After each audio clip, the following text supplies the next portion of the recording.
Kahit ilang beses ka pang mag-fail, God still makes a way. Hindi ka niya sinusukuan. We fail again, again, and again, and again, but God still makes a way to forgive you, to forgive us.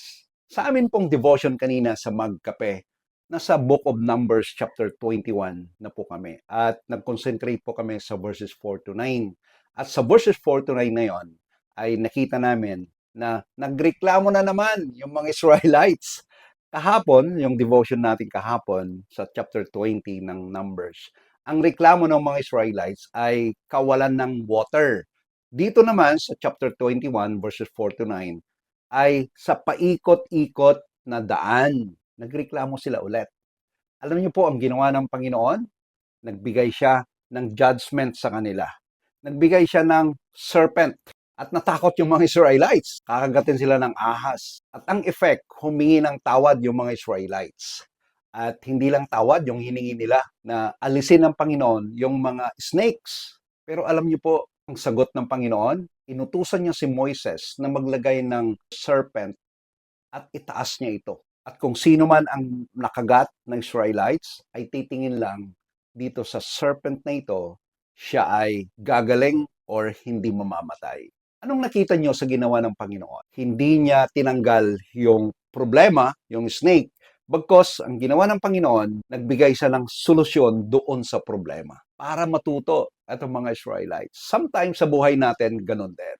Hinihingi natin sa Panginoon na tanggalin yung problema, pero actually, ang Panginoon, binibigyan ho tayo ng solusyon doon sa problema. Hindi lang tayo nagiging sensitive. Hindi lang natin nakikita yung provision ng Panginoon para masagot yung mga problems natin. Lahat ng mga ito ay fulfilled ni Jesus Christ. Alam niyo po sa John chapter 3 verse 14 to 15, basahin ko po sa inyo sa Tagalog. Sabing ganon, at kung paanong itinaas ni Moises ang tansong ahas doon sa ilang, gayon din naman, kailangang itaas ang anak ng tao. Doon sa verse 14 na ito, yung ilang, yung disyerto. Yun yung karanasan na pinag-usapan natin kanina, yung mga Israelites. Yung anak ng tao, dito sa verse na ito, ay si Jesus Christ. Basahin natin yung verse 15. Upang ang sinumang sumampalataya sa Kanya, sino yung Kanya? Si Jesus Christ, ay magkaroon ng buhay na walang hanggan. Ibig sabihin, kung ang mga Israelites, kapag sila nakakagat ng serpent, titingin lang sila doon sa ahas na itinaas, hindi sila mamamatay. Sabi ni Jesus Christ, ganun din siya mismo. Siya ay ipinako sa cross, sa taas, kung sino man, sabi ng verse 15, na sumampalataya sa Kanya, magkakaroon siya ng buhay na walang hanggan. Alam niyo po yung context ng verse 14 to 15 ay about kaligtasan, about atonement. Bakit? Sa early verses nito, kausap ni Jesus Christ si Nicodemus. Si Nicodemus ay isang relihiyoso na tao.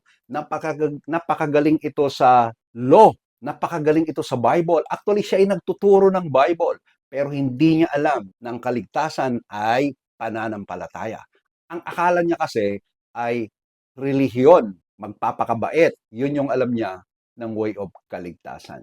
Mga kapatid, kahit ilang beses pa tayong nagkamali, God still makes a way. Hindi Kanya sinusukuhan. Tumingin lang po tayo kay Jesus.